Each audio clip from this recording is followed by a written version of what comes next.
bonjour à tous. Bienvenue à ce balado de l'été tourné directement de l'usine à Saint-Jérôme pour Info Laurentide. Nous recevons aujourd'hui Alexandre Jacques, entraîneur en chef de l'Armada, ainsi que Théo Lemieux. Bonne écoute. Alexandre Jacques, nouveau coach de l'Armada. Le nouveau, tu commences à prendre tes aides. Vous avez déjà commencé le camp d'entraînement, même quelques matchs préparatoires derrière la cravate. Comment ça se passe?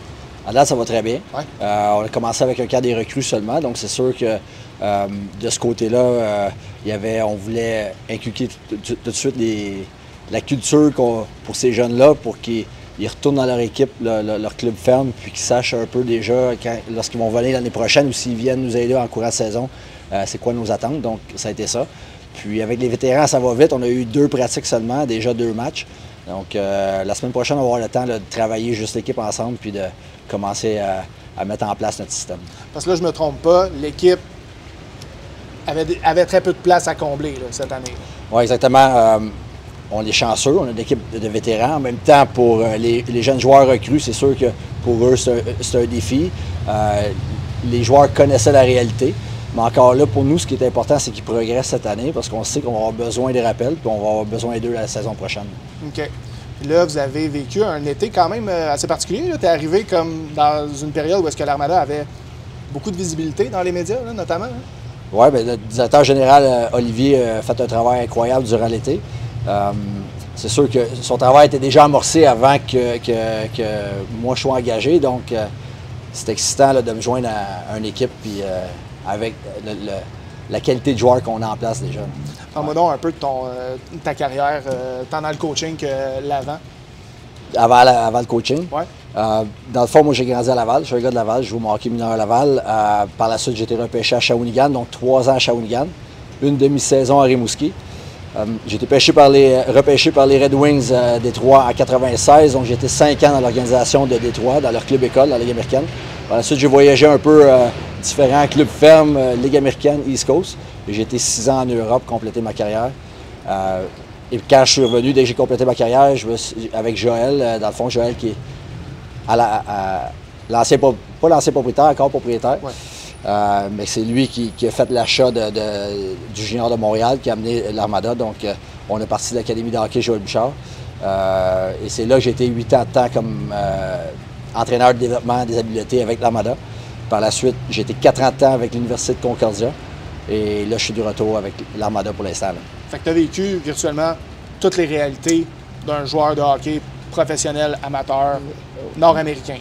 Oui, bien, je pense que c'est un peu une de mes qualités. Ce qu'ils ont aimé aussi à l'entrevue, c'est qu'au fil de ma carrière, j'ai été déplacé dans différentes situations, autant comme un joueur de 4e ligne qui devait se battre à chaque match pour faire sa place. Okay. Comme j'ai déjà été placé dans des situations où j'étais sur la première unité d'avantage numérique, première ligne, avec beaucoup de temps de glace. Donc, j'ai connu les 2 extrêmes. C'est pour ça que pour moi, c'est facile de comprendre ce que les joueurs vivent. Surtout cette année, dans la situation qu'on est, il va y avoir des joueurs qui vont avoir des rôles vraiment importants, mais peut-être pas autant de temps de glace qu'ils auraient aimé. Donc, je vais être capable de... Ah ben! Oh! Ah ben! Oh! D'habitude, cette visite arrive vraiment plus tard dans l'émission. Mais là, on a Théo Lemieux qui se joint à nous, joueur de l'Armada. C'est une surprise. On a encore Mélissa qui vient nous présenter. Les cocktails aujourd'hui, dans le fond, l'exotique ici. Les gars, vous choisirez qu'est-ce qui est plus dans votre style. Un Moscato sans alcool, exotique sans alcool aussi. Sinon, pour toi, j'ai le whisky fraise menthe. Oh. Merci beaucoup, Mélissa. Bienvenue, Théo. Merci beaucoup. Fait que, on parlait justement là, du fait que vous étiez à Saint-Jérôme en ce moment. Tu as joué, tu me disais hier, on s'est parlé, tu as joué sur la route. Oui, j'ai joué une game à Drummond, puis ouais, c'est ça, cette semaine. On parlait aussi du vestiaire de l'Armada de cette année. On parlait du rôle de certains joueurs. Il va y avoir des grandes attentes pour l'équipe. Je suis sûr que le cliché veut que les joueurs n'écoutent pas les médias, lisent pas les médias, se tiennent loin de ça, mais vous étiez un peu partout cet été. Comment s'est passé ton été, Théo? Ouais, c'est sûr que de voir les nouvelles acquisitions, ça a amené un petit vent de fraîcheur dans l'équipe puis de l'excitement aussi. Là. Mais je pense que on a tout hâte au début de saison, puis on va pas se fier sur le talent de notre équipe pour les performances de cette année, puis on va travailler fort, je suis convaincu. Toi, t'en es pas à ta première expérience là, à Saint-Jérôme, c'est la 2e année. T'es un 20 ans là, cette année, ouais. Ça fait un bout avec le club. Ouais. Comment ça se passe à Saint-Jérôme pour toi? L'année passée, j'avais bien aimé l'ambiance, puis c'est un autre vibe, si je peux dire. ça nous sort un peu de notre zone de confort, ça nous permet de voir d'autres mondes puis un autre environnement, fait que c'est super plaisant. Là. On parlait tantôt des acquisitions de saison morte. On dit que tu es un vétéran, tu as 20 ans. Là, vous avez un club cette année qui fait l'envie de plusieurs autres clubs dans la Ligue. Il y a Justin Carbonneau qui a annoncé qu'il revenait. Ça, c'était un point d'interrogation pendant un bout. Comment tu te sens? Comment tu regardes l'équipe en ce moment? Bien, c'est sûr qu'il y a plusieurs gros noms. Là, je pense qu'il y a plusieurs personnes qui nous voient dans le top de la Ligue, mettons, mais on ne se fiera pas sur ça, dans le sens il y a plusieurs autres bonnes équipes dans la Ligue, puis il va falloir se battre à chaque soirée. N'importe quelle équipe peut battre n'importe qui dans cette Ligue-là, fait qu'il va falloir se présenter à chaque soirée. Sérieux? Coach, tu disais que même s'il n'y avait pas beaucoup de place pour faire le club cette année pour les recrues, c'est important de transmettre rapidement les valeurs, à quoi ils doivent s'attendre si jamais ils ont à revenir, dans l'optique de le vestiaire est impressionnant là, cette année. Là. Vous êtes pressenti pour être effectivement, si c'est pas le club cette année à battre, dans les meilleurs clubs. Comment qu'on garde le fil directeur pour être sûr que le focus reste tout le temps quand même sur les bonnes valeurs, l'éthique, puis pas se reposer juste sur le talent, parce que le talent, il est là. Ben, tu viens de mentionner l'éthique. Dans nos détails, qu'est-ce qu'on va demander, puis qu'est-ce que les joueurs entre eux vont exiger d'eux-mêmes aussi. C'est vraiment la base, c'est vraiment la clé. On regarde toutes les équipes championnes, que ce soit... c'est facile de s'identifier aux Panthers de la Floride qui ont du succès au cours des 3 dernières années. Bien, ils ont du talent équivalent à d'autres équipes, mais ce qui fait la différence, c'est vraiment que autant leurs joueurs de première ligne que leurs joueurs plus de rôle, leur éthique de travail est irréprochable. Ils ont tout embarqué dans le même système, puis les joueurs, il n'y a pas de joueurs qui trichent sur la glace. Donc, pour nous autres, autant comme le groupe d'entraîneurs que les joueurs, je pense que c'est un partnership qu'on a en nous autres. C'est vraiment d'être conscient qu'on ne peut pas se permettre une soirée d'avoir une soirée off parce que plus l'année va avancer, plus les autres équipes aussi autour là, vont avoir l'éthique de travail qui vont augmenter. Donc, nous autres, c'est vraiment ça qui est important parce que, comme tu l'as dit, sur papier, c'est facile. C'est clair de voir qu'il y a du talent dans l'équipe. Maintenant, c'est de le faire de la bonne façon, travailler de la bonne façon. À quel point les gens ne se doutent pas l'aspect humain qu'il y a dans un vestiaire de hockey. T'sais, à quel point vous ne pouvez pas être chum toute la gang, là, on s'entend, ouais. C'est beaucoup vous avez toutes vos personnalités, vous avez tous des âges différents aussi. À quel point il y a une camaraderie qui se crée, tu le dis, on vient juste de se rencontrer, vous allez passer à travers des épreuves cette année. Là, toi, tu arrives au terme de ton camp junior, tu as 4 ans là, de junior dans le corps. Un vestiaire de junior, là, ça a l'air de quoi? Êtes-vous des chums? Êtes-vous, selon moi, c'est vraiment important de créer une chimie le plus rapidement avec, que ce soit les nouveaux gars, les recrues, des vétérans qui arrivent de d'autres équipes. C'est vraiment la base parce que tu passes vraiment tout le temps avec eux autres dans la saison. Là. Mettons, moi, je vais à l'école personnellement en présence au cégep, puis c'est in and out. Je m'en vais à mon cours, je ressors, puis après ça, j'arrive avec les gars l'après-midi de midi à 5 h, puis je passe la majorité du temps avec ces gars-là. Fait que t'as pas le choix d'avoir des liens tissés serrés avec ces gars-là, comme ça à la glace. Si, mettons, il y en a un qui se fait frapper, puis il reçoit un coup dangereux, ben c'est sûr que tu vas vouloir le défendre, puis pour moi, c'est tous mes chums, mes coéquipiers, puis t'as pas le choix d'être tissé serré parce que tu passes littéralement 7 à 8 mois par année avec eux autres pendant l'hiver. Fait que... Je vais ajouter sur ce que tu as dit, oui. Puis je l'ai vécu. Oui. C'est un cliché. Les gars se disent entre eux autres, mais des fois, on ne le réalise pas car on le vit. Mais vraiment, les années juniors, c'est les plus belles années de hockey que tu peux vivre. Tu arrives à une autre étape quand si les joueurs ils ont la chance de jouer professionnel, ce qu'on leur souhaite. Justement, tu as dit qu'il y a une différence d'âge, mais la différence d'âge est quand même minime entre le 17 et le 20 ans, puis ils vivent toute la même réalité. C'est cégep, certains secondaires, mais cégep. Ils ne sont pas mariés, ils n'ont pas de famille encore. Quand tu arrives professionnel à 20 ans, mais il y a des joueurs de 35 ans qui ont une femme, des enfants.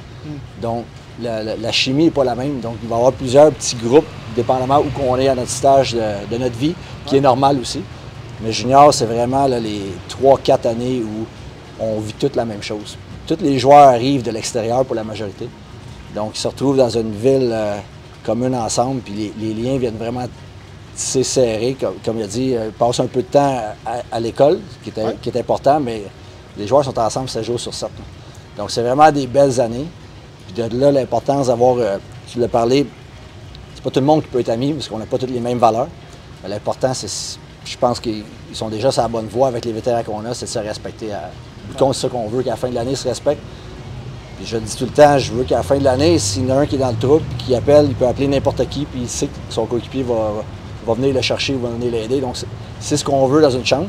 Puis encore là, ça passe. On veut que ce soit des bons coéquipiers, mais tu as raison que c'est pas tout le monde qui a les mêmes valeurs. Et oui, un moment donné, il arrive des temps dans la saison où on est tanné de se voir la face. Donc, c'est nous autres aussi d'être capable de reconnaître ça, puis de les laisser aller donner un congé ici et là. Ouais. Mais c'est vraiment des belles années. Moi, je me rappelle encore mes 4 années juniors, puis ça reste mes plus belles années de hockey. Donc, ça va faire partie du message qu'on va leur transmettre là, dans les prochains jours. Pour le gars d'expérience, quand vient la chance de lever la main et de dire « Hey, le poste est libre à l'Armada », puis de re-rentrer dans ce climat-là, mais avec un autre chapeau, comment qu'on approche ça? Tu me dis mes plus belles années de hockey, puis là, de pouvoir accompagner des jeunes. Bien, c'est ça notre mandat, c'est de s'assurer que ces 2, 3, 4 années qui passent ici soient vraiment des belles années pour eux autres. Notre rôle comme groupe d'entraîneurs, c'est de s'assurer que les joueurs atteignent leur plein potentiel junior puis de les amener à leur maximum pour qu'ils aient la chance de continuer leur carrière, que ce soit universitaire ou professionnel. C'est vraiment notre objectif. Le côté humain est vraiment important parce que tu as parlé du côté hockey puis ce que ça prend pour monter.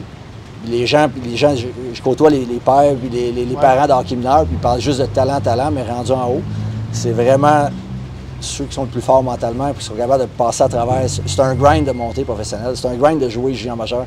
Les jeunes, quand ils sont plus à un bas âge où les parents ne réalisent pas, tu as parlé de sacrifice, ce qu'ils doivent faire comme sacrifice. Puis à chaque année, ils doivent se valoriser puis ils doivent gagner leur poste. Donc, ils vivent des choses que le commun des mortels ne vivent pas. Mais nous autres, c'est de les accompagner à travers ça de façon à ce que, s'ils ont la chance d'aller professionnel, qu'ils soient prêts aussi mentalement, puis pas juste au niveau hockey. Là, nos verres sont en train de fondre. Oui. Fait que, tu sais, d'habitude, ça arrive à la fin de l'émission, puis là, on fait santé. Fait que là, on va chiner tout de suite, juste pour se permettre de boire ce verre-là qui a l'air absolument délicieux.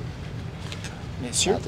Puis je vous laisse pas le choix. C'est la première fois que je fais ça. Je vous laisse pas le choix de choisir à quoi on boit. On va boire à votre saison. Excellent. Tu parles de la force mentale qui fait la différence. Depuis la sortie des Boys en 96, je pense, si je ne me trompe pas, la dureté du mental a fait école.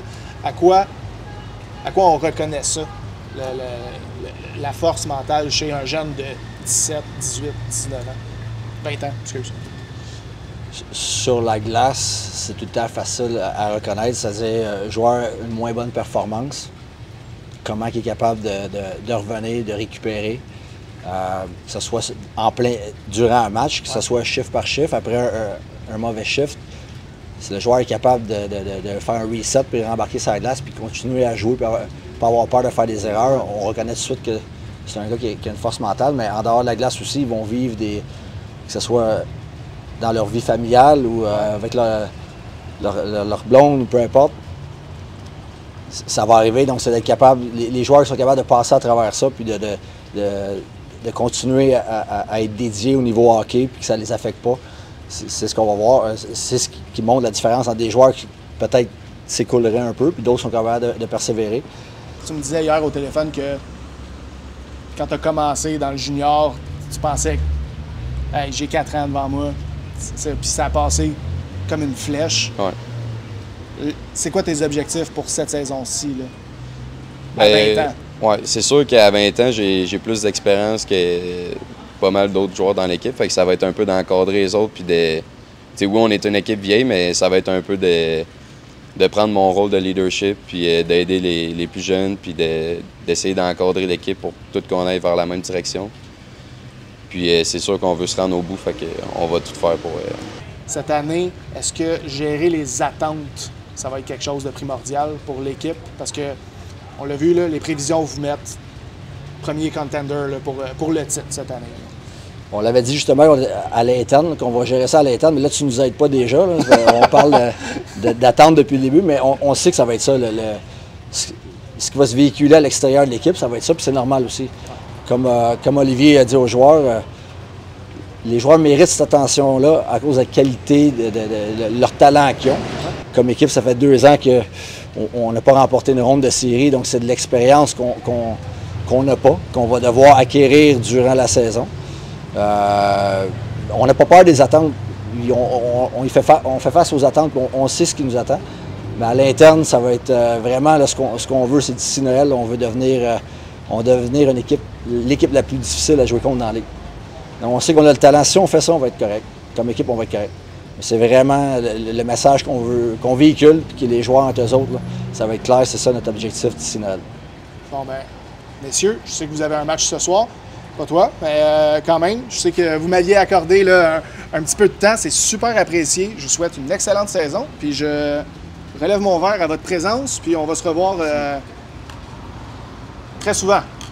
Ouais. Bonne saison, messieurs. Merci.